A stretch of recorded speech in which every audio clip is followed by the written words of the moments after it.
Should you care about communicating well? We work in the communications business and sometimes we get our signals mixed.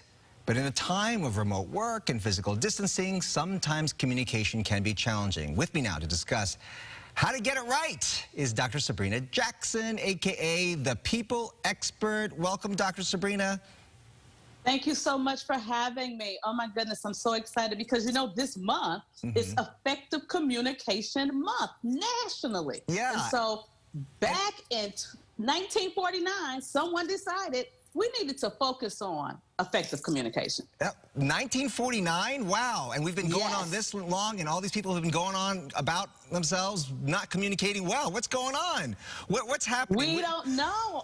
Well, the thing is, I think, first of all, we need to understand that effective communication involves some things. The first thing, it involves understanding that there is verbal and nonverbal communication. It is critical because you can say something with your mouth, but your body language is saying the total difference. So understand the difference between the two. And then number two, effective communication involves listening.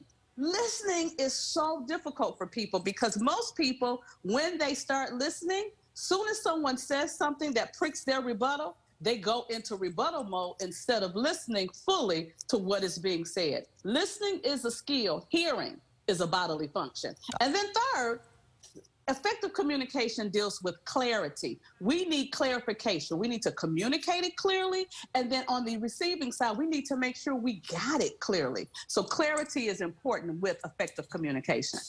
Clarity and listening. I heard those two things. I think listening almost needs to be very, very close to the top because I think a lot of people, they just want to get what they want to get out, right? Without even like listening to what the other person is saying. And I've even learned in this business, part of the best interviewers are ones that actually listen and heard to what the other person said and played off what it is that they're talking about. Oh my goodness, that is such a critical skill, especially in your work. It's important that you listen. But in order to do these things, we have to really understand that there's some benefits that happen when we effectively communicate. The first is it builds trust. We want to be able to trust the people that we're communicating with, whether that be the people we work with, the people that we live with. So building that trust is necessary and a benefit for effective communication. Number two, it takes the guesswork out. When you're effectively communicating, it's not you making assumptions. You're actually hearing what the person said and responding to that and not just what you assume based on little pieces of information.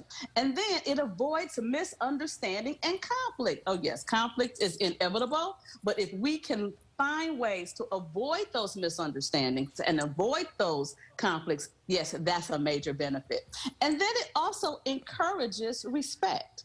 Oh my goodness, how respectful I feel when I know that I'm communicating what is really my truth, and then that the other person got it. I feel respected and they feel respected that I am actually coming to them effectively in how I'm communicating. I'm not browbeating or being mean, but I'm actually communicating clearly. I've been listening to you, and I've also been watching you and all of your nonverbal cues. I mean, you use your hands a lot. Your eyes are engaging. Where are some of the pitfalls when it comes to people using these nonverbal cues? Where is this important? How does it come? Well, it's important because the nonverbal communication, when I do those cues that you just described, Bob, it lets you know that I am paying attention, that I am intentional about what I'm saying, and that I'm not negative. But if you're looking off, I'm going, uh-oh, he's not listening. Uh-oh, uh-oh, uh-oh. So those type of things are very cool. Or this, Bob, look at this. Oh, yeah. So those nonverbal communications are cute. And the last important thing about the benefits of effective communication is that it improves your mood. And oh my goodness, don't we need an improved mood in this climate right now? When we are understood and when we know that, 30 it improves our mood. 30 seconds here, and I like where this is ending, improving your mood, because you talk about empathy, and you've talked to me about empathy before, but being empathetic in your communication can also be so critical, right? Yes, absolutely. Empathy is necessary, and empathy is different from sympathy, because people hear the two and they think they're the same. Sympathy is just maybe feeling sorry for what a person is going through. But empathy is really looking at it from the other person's point of view. So in the communication, when you can stop and look at it from the other person's point of view, it takes you out of always wanting your point of view to only be the one heard. You're open to hearing the other person's point of view, which may cause some learning. So, How about that? So Dr. Sabrina, Learning something. Dr. Sabrina, look at my nonverbal cues.